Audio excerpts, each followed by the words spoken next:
እሳት አሁን ብናመጣ እንስሳው ያውቃል ያውቀውም? እሳትን ያውቃል ያውቀውም? ያውቃል። እንስሳ ያውቃል እሳትን። ስለዚህ እሳት ባለበት ሳይገባም እናንተ ግን ተነገረን ጀሃነም እንዳለ ግን አላየነው። አኺራ ፊት መሆን አለባት። አኺራ ለማን ነች ሩቅ የምትሆነው? ለማን ነች የምትረቀው? ሙእሚንና ካፍር ይሄ ነው። ኢነሁም የረውነሁ በዒዳ ይላል አላህ። ሩቅ አድርገው ያዩታል የውመል ቂያማ። ወነራሁ አይ ከአላህ ጋር ከአላህ ቀጥሎ እኔ እናንተም አኺራ ቅርብ ነች። አኺራ መቼ ነው የሚጀምረው? ስትሞት ነው። ልብ በል አትታለል። እድሜ ተጠቀለ ነው፣ አታቆመውም። ለዚህ ነው አላህ ወሳሪዑ ኢላ መግፊረቲን ስራ ለምን ለአኺራ ሁል ጊዜ እንደዚህ የምትሰራውን ስራ ያ አላህ በል። ይሄ ከሆነ አላህን ሳቢዝ አሁን ይሄ ላይ ነው። አላህ ይያዛል አይያዝም? አላህ ካንተ ጋር ግንኙነት አለው? ደካማ የነበረው መንገድ ላይ እግሩን እየጎተተ የሚሄድ ምክንያቱም ደሃ ነው። ውስጥ ገንዘብ ኪስ ውስጥ ገንዘብ ስለሌለ ታየዋለህ እንደው ከብዶታል። ወጣቱ ሆኖ ማለት ነው፣ አርጅቶ አይደለም። ይሄ እኮ ነው በሽታው። ገንዘብ ግን ወዲያው ብንሰጠው ምንድነው የሚሆነው? ወዲያው እኮ ነው የሚለወጠው። ወዲያው ፊት እያለ እኮ ነው።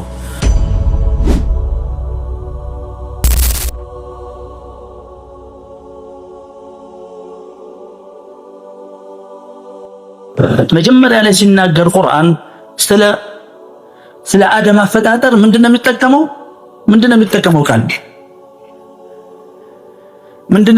ቃል ሩህ የምትለውን ነው። ኢዛ ሰወይቱሁ አይ ከጭቃ ከቀረስኩት በኋላ ወነፈኽቱ ፊ ሚን ሩሂ ፈቀዑ ለሁ ሳጅዲን መላእክቶች የሰገዱት ሩህ ከገባ በኋላ ነው። ለአንተ ላይ ጭቃው አይደለም። ያንተ ትልቅነት ውስጥ ነው ያለው፣ ውጭ አይደለም። ሁለት ነው፣ አንዱ የሚታይ ነው፣ አንዱ የማይታይ ነው። ጀሰድ የሚታይ ነው ምክንያቱም ከጭቃ ስለሆነ፣ ሩህ ደግሞ ከአላህ ስለሆነች ውስጥ ነች፣ አታያትም።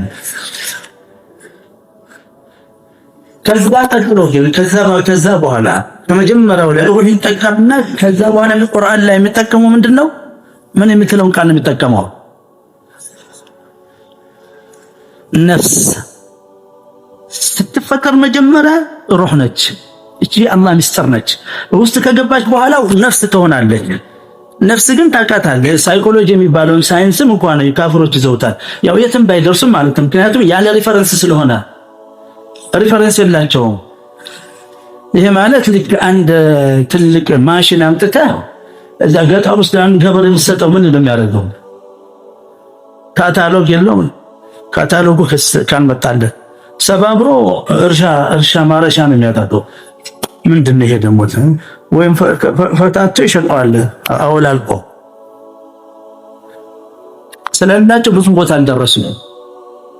ትንሽ የደረሱበት ካለ እኛ አውሮፓን ያስተዳደርንበት ዘመን ውስጥ የወሰዱት ነው። 800 ዓመት ከስፔን የወሰዱት ነው። አንዳንድ እዚህ ሞደርን ሳይኮሎጂ ላይ እስላማዊ ነገር ታገኛለህ። ከዛ የተወሰደለ አሁን ሲጨንቅ ሂድና ሆስፒታል ሰው ጠይቅ ይላል። ሂድና ደሃ ሰደቃ አድርግ ይላል ሳይኮሎጂ።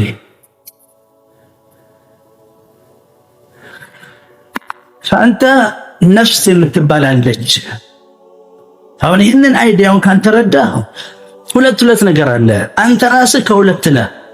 አንዱ የሚታይ ነው፣ አንዱ ምንድነው? የማይታይ ነው። የሚታየው ምንድነው? ይሄን የፈጠረልህ ማን ነው? አላህ ነው አይደል? አንተ ራስህን ፈጥረሃል? አም ኹሊቁ ሚን ገይሪ ሸይኢን አም ሁሙል ኻሊቁን። ይሄን ልብ ብለህ ተመልከት። ሐሳቡን ይሄን ካንተረዳኸው ኢባዳውን አትጠቀምበትም። ወዴት እንደሚሄድ አታውቀውም። ቢያንስ በጀሰዱን ባወቅኸው ልክ ይሄን ማወቅ አለብህ። ነፍስ የምትባላለች። እነዚህ ኢባዳዎች የተሰጡ ለይችን ነፍስያን ለማስተካከል። ይሄን ከጭቃውም ያለውን ክፍልን የሰራው አላህ ነው። ሌላ የፈጠረው አለ? አላህ ነው የፈጠረው። ነፍስያን የፈጠራት አላህ ነው። ልክ አስተካክሎ እንደፈጠረህ ነፍስያህንም የሚቀርጽልህ እሱ ነው። ሰው የሚያደርግህ እሱ ነው። ከአላህ ከራክ ምንድነው የምትሆነው? እንስሳ፣ ከእንስሳ በታች أم تحسب أن أكثرهم يسمعون أو يعقلون إنهم إلا كالأنعام بل هم أضل سبيلا እንደውም ከእንስሳቶች ናቸው ይላል። አላህን አግኝተህ የጀነት ሰው የምትኖረው እዚህ ነው። የውመል ቂያማ ሂሳብ ቀን ነው። ለምንድን ነው አላህ ለካፍሮች ወላ ኑቂሙ ለሁም የውመል ቂያማ ወዝና ያለ የውመል ቂያማ እኮ ሚዛን እናቆምላቸው ነው። ኸይር ስራ እኮ ይሰራሉ እነሱ። ለምንድን ነው ሚዛን የማያደርግላቸው? ምክንያቱም ኸይር ስራ ሲሰሩ ለየውመል ቂያማ ብለው አልሰሩም። ሰርተው አላሁመ ተቀበል ሚና አላሉም፣ አልጠየቁም። ለዚህ ነው አንተ ይህን ሶላት ሰግደህ አሁን ዝም ብለህ ወርውረው ከሄድክ አላህን ተቀበል ማለት አለብህ። ይህን ውሰድ። ይህን ዒልም የረቀቀ ዒልም ነው፣ ጥልቅ ዒልም ነው። ለአኺራ መስራት ምልክቱ አላህን ተቀበለኝ ስትል ነው። አላህን ተቀበለኝ ብለህ ተቀበለኝ ስትል ደግሞ ሁሉን ጉድለትን ሸፍነህልኝ ማለት አለብህ።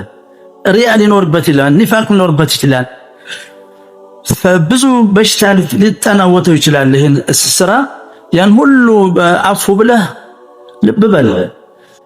አኺራ ፊት መሆን አለባት። አኺራ ለማነች ሩቅ የምትሆነው? ለማነች የምትረቀው? ይሄ ሙእሚንና ካፍር ይሄ ነው። ኢነሁም የረውነሁ በዒዳ ይላል አላህ። ሩቅ አድርገው ያዩታል የውመል ቂያማ። ወነራሁ አይ አላህ ከአላህ ጋር ከአላህ ቀጥሎ እኔ እናንተም አኺራ ቅርብ ነች። አኺራ መቼ ነው የሚጀምረው? ስትሞት ነው። ደግሞ አንተ በጣም ስስ ፍጡር ነህ። አለ ስትባል ትሞታለህ። መቼ ሞተ? ምን ሆኖ ነበር? ሰዎች እንዳየናቸው ማለት ሊሳፈር ይወጣል። አንዴ ሊሳፈር አውቶቡስ ተራ ሊገባ በቀን ማለት እዚሁ አካባቢ ቅርብ ማለት 20 30 40 ኪሎ ሜትር አውቶቡስ ተራ ሲደርስ እኔ ወደ ፒያሳ እየሄድኩ ነበር። ቋት ላይ ሴንትራል ቁርስ ቤት የሚባል ነበር በዛ ወቅት። የዛሬ 25 ዓመት እንደዚህ ሆነ። 20 ዓመት በጣም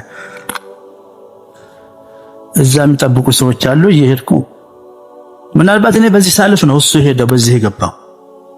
እኔ ከዚህ ወጥቼ ማለት ሰፈሩ ሌላ ቦታ ነው። አውቶቡስ ተራ ሲደርስ አንድ ወዳጁን ያገኛል። ገና ሳይገባ በፊት በሮች ምንድነው እዚህ ሊሳፈር ነው አለው። ትንሽ እና ቦታውን ነገረው። የሚሳፈርበትን እዛው እያወራው ነው። ተሰማው። ሞት ሲመጣ እንደዚህ ነው። ደነገጠ። ሃይፐርቴንሽን አለበት፣ ብለድ ፕሬሸር ተነሳ። መለከል ሞት ወረደ ማለት ነው። ማዕድ ቤቱ ይድረስ አይድረስ አላውቅም። እኔ እዛ ስደርስ እዛ ተሰማ። ይሄ ሰው ሞተ እኮ አሉኝ። መቼ አሁን እዚህ አሁን ሲገባ ነበር እንዴት ሊሳፈር? መለከል ሞት ሲመጣ በእኛው ደረጃ የደረሰውን ነገር ያ ባለፈው ነግሬያቸዋለሁ። የቤቱ ሲደርስ ልጁ ደውላ እንትን አንዳንድ ለአራት የሚሆን ዕቃ ገዛልን ስትለው ትንሽ ወንድሟን ትልከዋለች። እዛ ይወጣል መኪና ላይ። እንደዚህ ነው እዛ ነው ገልፍ ውስጥ ነው ቤቱ እዚህ ነው እንጂ ዞሮ ሲመጣ እዚህ ሱቅ አለ።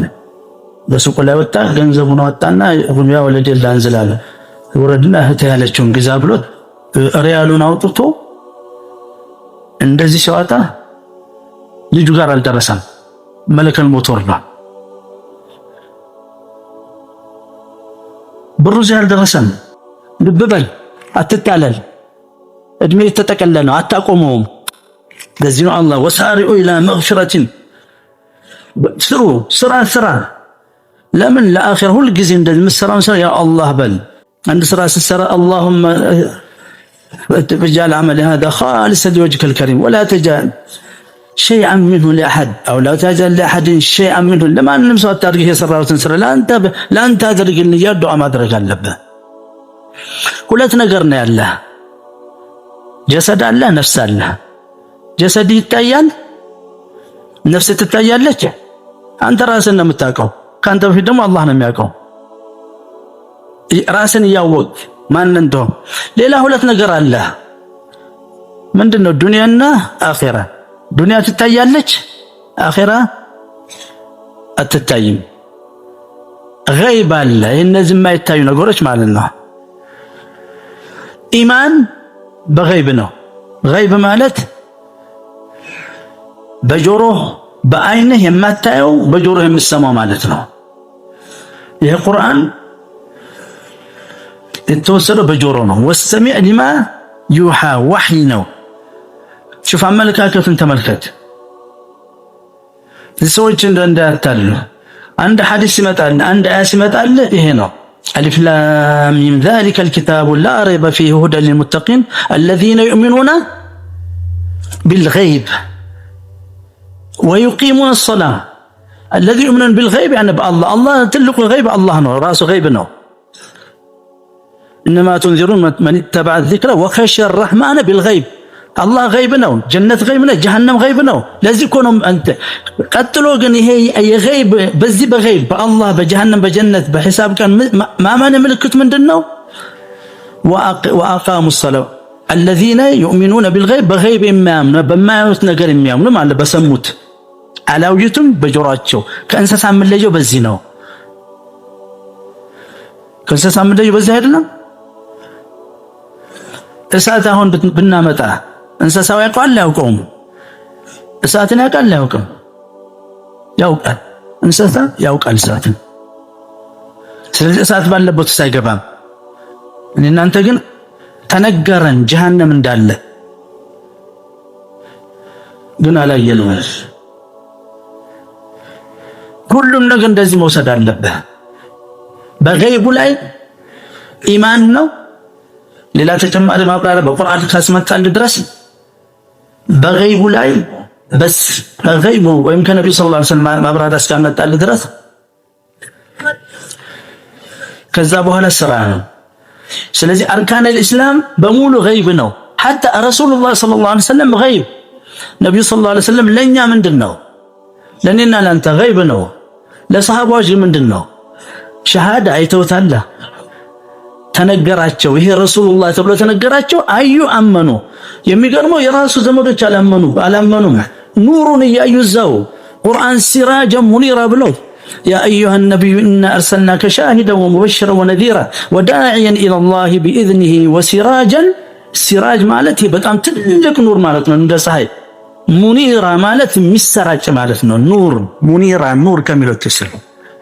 يعني جايون كنا لمنو ما نأقوته أبو لهب ሲወለድ በጣም ተደስቶ ወንድሜ ወለደልኝ ብሎ ያን ሁሉ እንትን ድግስ የደገሰ ማለት ነው። አቡ ጀህል የነብዩ ሰለላሁ ዐለይሂ ወሰለም ያጎት ልጅ እሱም ተደስቶ አጎቴ ተወለደ ተብሎ ባሪያዎች ነፃ አውጥቷል፣ ግመሎች አርዷል። በኋላ ከፈሩ ሐቁን ይዞ ሲመጣ ነብዩ ሐታ እኛ ያመንበት ተመልከት አላህ የሰጠህን ኒዕማ። አሁን ሙስሊም ባትሆን ሳይት ነበርክ ንገረኝ እስቲ፣ የት ነበርክ በዚህ ወር እያወቅህ እየተሰማ? ምክንያቱም አሁን ገንዘብ ብንሰጥ ምንድነው የምትሆነው? ወዲያው እኮ ነው የሚለወጠው ሰው። ይሄ ሰው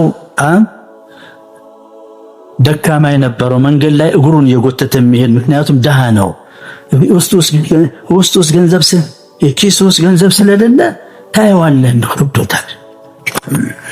ወጣቱ ሆኖ ማለት ነው፣ አርጅቶ አይደለም። ይሄ እኮ ነው በሽታው። ገንዘብ ግን ወዲያው ብንሰጠው ምንድነው የሚሆነው? ወዲያው እኮ ነው የሚለወጠው። ወዲያው ፊት እያለ እኮ ነው ተጭኖት የነበረው ውሸት መሆኑ ምልክት ነው። ይበራል። ይሄ የሁላችን ባህሪ ነው። በነገራችን ላይ ነውሩ ምንድነው? ጉድለቱ ምንድነው? ይሄ ከአላህና ከገንዘብ ማን ነው የሚበልጠው? ገንዘብን በልጣል ካንተ የገንዘብ ባሪያ ነህ። ነብዩ ሰለላሁ ዐለይሂ ወሰለም ተዒሳ አብዱ ዲናር ብሏል። ተዒሳ ወንተከሲ ወደ ልካሽ ነው የተወሳቆለ ነው ሰውየው። ዲናር ወርቅ ማለት ነው፣ ድርሃም ብር ማለት ነው። ትክክለኛው ወርቅ ብር መጣ በኋላ ነው። طيب በሂሳብ እንኳን ብትወስደው ይሄንን ገንዘብ ሳገኝ እንደዚህ ኃይል ተሰማኝ ተፍታታዋ እንደታሰረሰው ነበር። ይሄ ማጣቱ ደህንነቱ አስሮ የነበረ ገንዘቡ አፍታታኝ ገንዘቡ እንድንቀሳቀስ አደረገኝ። ከላስ ይሄ ነጋዴዎች ቦታ አልሄድም ነበር። ምክንያቱም እነሱም ሰው አይመለከቱም፣ ቢዚ ናቸው። ይህንን ገንዘብ በመለቃቀም እየለቃቀሙ ወዲያው ይጨርሳል። ባንክ ቤት ዛሬ ስንታለ ዛሬም ገብቷል እያለ ራሱ የህይወት ሰርክል ውስጥ ገብቶ ዝቁሎ ይዞራል። ደለማ ማለት ነው። ደለማ አይወጣም። ሰርክል ላይ ታል አይወጣም። ወራስ ታች ውስጥ ራዲስ ነው ላርገ ካሁን አይወጣ ዝም ብሎ መዞር ነው። ለዚህ ራሱን ተናረጉለት የራሱ ፎርሙላ ይሄ ከሆነ አላህን ሳቢዝ አሁን ይሄ ላይ ነው። አላህ ይያዛል አይያዝም? አላህ ካንተ ጋር ግንኙነት አለው? ምንድነው? ምን ይሆነ ነው ያለው ባንተ በህይወት እንደ ግለሰብ? አላህ ጋር ግንኙነት አለ? ገንዘብ ስንሰጥ እንደዚህ ተደሰትክና ሌላ ሰው እንደውም አንዳንድ ጊዜ ጧት አንድ ሰው ይሄ መሞከር እንችላለን። አንተ 10 እንደምራው ተከታ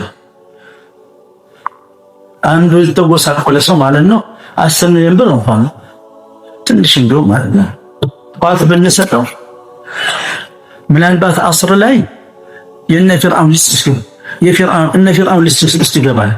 ፊርዓውን ይሆናል። ጧት ወስዶ 10 ሰው ማናከው ቢዚ ነኝ ይላል። እባክህ ተው ጊዜ አሁን የለም። ወርቅ ውድ ነው። ምንድነው ይሄ? ጊዜ ውድ ነው ይላል። ወርቅ ነው ይላል። ጊዜ ወርቅ ነው። ጊዜ አይተካም። ወርቅ የሚተካ ነገር ነው። ይሄ የወርቅ ባሪያዎች ናቸው የሚሉት። ጊዜ ወርቅ ነው ይላል። ጊዜ ህይወት ነው ራሱ። ጊዜ ማለት አንተ ጊዜ አይደለም። አንተ እያለቀ የወዚ ደረስናት ነው። የዛሬ 30 ዓመት እኮ እዚህ ቦታ ላይ ንግግር አደርግ ነበር። ሐሙስና ሰኞ ሼክ አደም ስለሚጾም ረህመቱላህ አለይህ ቤት ይሄዳል። እንዳንድ ደስ ሲለው ቁጭ ይላል። አላህ ይርሐመው ረህመቱላህ አለይህ አመተ ዋሳ